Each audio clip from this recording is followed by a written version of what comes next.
The second book of Moses, called Exodus. Chapter 1. Now these are the names of the children of Israel, which came into Egypt. Every man and his household came with Jacob: Reuben, Simeon, Levi, and Judah, Issachar, Zebulun, and Benjamin, Dan, and Naphtali, Gad, and Asher. And all the souls that came out of the loins of Jacob were 70 souls, for Joseph was in Egypt already. And Joseph died, and all his brethren, and all that generation. And the children of Israel were fruitful, and increased abundantly, and multiplied, and waxed exceeding mighty, and the land was filled with them. Now there arose up a new king over Egypt, which knew not Joseph. And he said unto his people, Behold, the people of the children of Israel are more and mightier than we. Come on, let us deal wisely with them, lest they multiply. And it come to pass that, when there falleth out any war, they join also unto our enemies, and fight against us, and so get them up out of the land. Therefore they did set over them taskmasters to afflict them with their burdens. And they built for Pharaoh treasure cities, Pithom and Raamses. But the more they afflicted them, the more they multiplied and grew. And they were grieved because of the children of Israel. And the Egyptians made the children of Israel to serve with rigor. And they made their lives bitter with hard bondage, in mortar and in brick, and in all manner of service in the field. All their service, wherein they made them serve, was with rigor. And the king of Egypt spake to the Hebrew midwives, of which the name of the one was Shiphrah, and the name of the other Pua. And he said, When ye do the office of a midwife to the Hebrew women, and see them upon the stools, if it be a son, then ye shall kill him, but if it be a daughter, then she shall live. But the midwives feared God, and did not as the king of Egypt commanded them, but saved the men children alive. And the king of Egypt called for the midwives, and said unto them, Why have ye done this thing, and have saved the men children alive? And the midwives said unto Pharaoh, Because the Hebrew women are not as the Egyptian women, for they are lively, and are delivered ere the midwives come in unto them. Therefore God dealt well with the midwives, and the people multiplied, and waxed very mighty. And it came to pass, because the midwives feared God, that he made them houses. And Pharaoh charged all his people, saying, Every son that is born ye shall cast into the river, and every daughter ye shall save alive. Chapter 2. And there went a man of the house of Levi, and took to wife a daughter of Levi. And the woman conceived, and bare a son. And when she saw him that he was a goodly child, she hid him 3 months. And when she could not longer hide him, she took for him an ark of bulrushes, and daubed it with slime and with pitch, and put the child therein, and she laid it in the flags by the river's brink. And his sister stood afar off, to wit what would be done to him. And the daughter of Pharaoh came down to wash herself at the river, and her maidens walked along by the river's side. And when she saw the ark among the flags, she sent her maid to fetch it. And when she had opened it, she saw the child, and behold, the babe wept. And she had compassion on him, and said, This is one of the Hebrews' children. Then said his sister to Pharaoh's daughter, Shall I go and call to thee a nurse of the Hebrew women, that she may nurse the child for thee? And Pharaoh's daughter said to her, Go. And the maid went and called the child's mother. And Pharaoh's daughter said unto her, Take this child away, and nurse it for me, and I will give thee thy wages. And the woman took the child, and nursed it. And the child grew, and she brought him unto Pharaoh's daughter, and he became her son. And she called his name Moses, and she said, Because I drew him out of the water. And it came to pass in those days, when Moses was grown, that he went out unto his brethren, and looked on their burdens. And he spied an Egyptian smiting an Hebrew, one of his brethren. And he looked this way and that way, and when he saw that there was no man, he slew the Egyptian, and hid him in the sand. And when he went out the second day, behold, 2 men of the Hebrews strove together. And he said to him that did the wrong, Wherefore smitest thou thy fellow? And he said, Who made thee a prince and a judge over us? Intendest thou to kill me, as thou killedst the Egyptian? And Moses feared and said, Surely this thing is known. Now when Pharaoh heard this thing, he sought to slay Moses. But Moses fled from the face of Pharaoh, and dwelt in the land of Midian, and he sat down by a well. Now the priest of Midian had 7 daughters, and they came and drew water, and filled the troughs to water their father's flock. And the shepherds came and drove them away. But Moses stood up and helped them, and watered their flock. And when they came to Reuel their father, he said, How is it that ye are come so soon today? And they said, An Egyptian delivered us out of the hand of the shepherds, and also drew water enough for us, and watered the flock. And he said unto his daughters, And where is he? Why is it that ye have left the man? Call him, that he may eat bread. And Moses was content to dwell with the man, and he gave Moses Zipporah his daughter.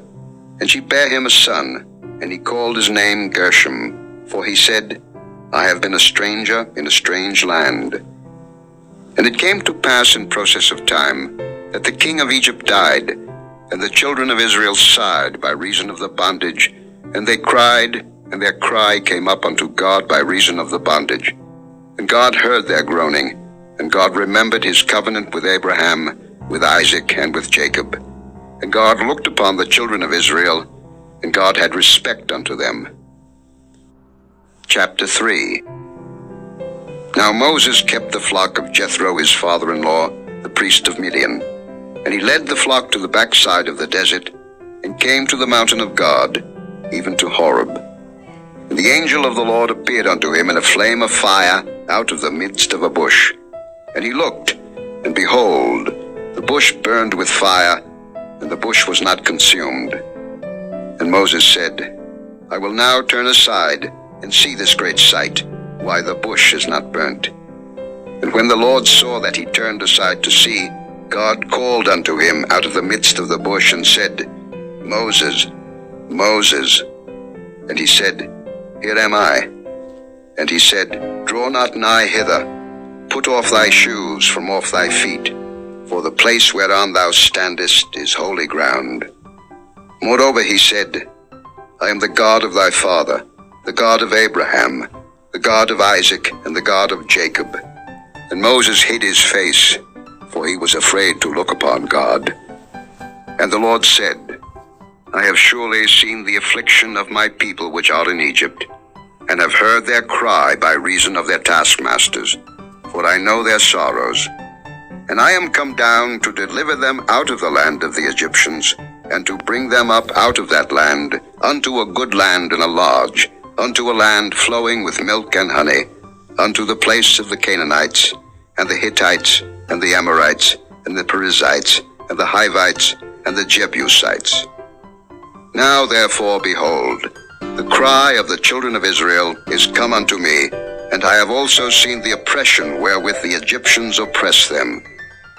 Come now therefore, and I will send thee unto Pharaoh, that thou mayest bring forth my people, the children of Israel, out of Egypt. And Moses said unto God, Who am I, that I should go unto Pharaoh, and that I should bring forth the children of Israel out of Egypt? And he said, Certainly I will be with thee, and this shall be a token unto thee, that I have sent thee. When thou hast brought forth the people out of Egypt, ye shall serve God upon this mountain. And Moses said unto God, Behold, when I come unto the children of Israel, and shall say unto them, The God of your fathers hath sent me unto you, and they shall say to me, What is his name? What shall I say unto them? And God said unto Moses, I am that I am. And he said, Thus shalt thou say unto the children of Israel, I am hath sent me unto you. And God said moreover unto Moses, Thus shalt thou say unto the children of Israel, The Lord God of your fathers, the God of Abraham, the God of Isaac, and the God of Jacob, hath sent me unto you. This is my name forever, and this is my memorial unto all generations. Go and gather the elders of Israel together, and say unto them, The Lord God of your fathers, the God of Abraham, of Isaac, and of Jacob, appeared unto me, saying, I have surely visited you, and seen that which is done to you in Egypt. And I have said, I will bring you up out of the affliction of Egypt unto the land of the Canaanites, and the Hittites, and the Amorites, and the Perizzites, and the Hivites, and the Jebusites, unto a land flowing with milk and honey.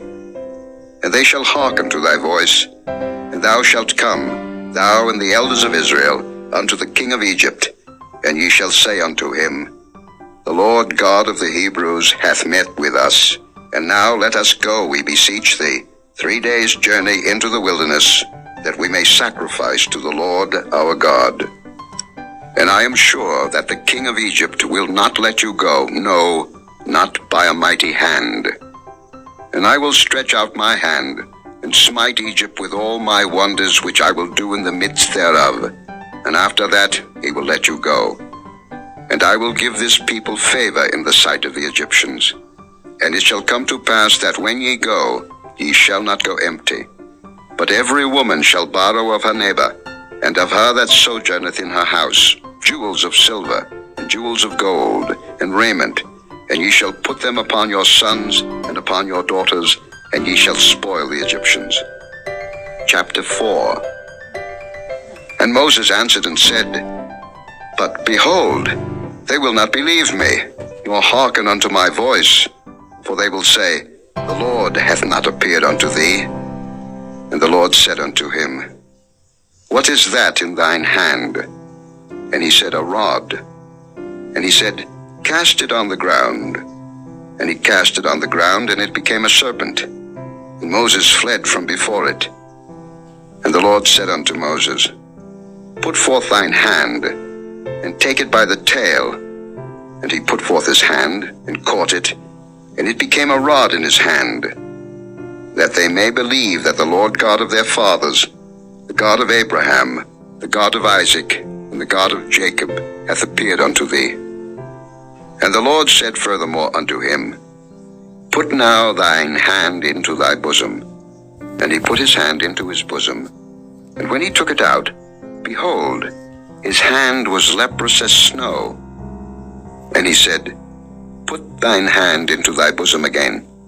And he put his hand into his bosom again, and plucked it out of his bosom, and behold, it was turned again as his other flesh,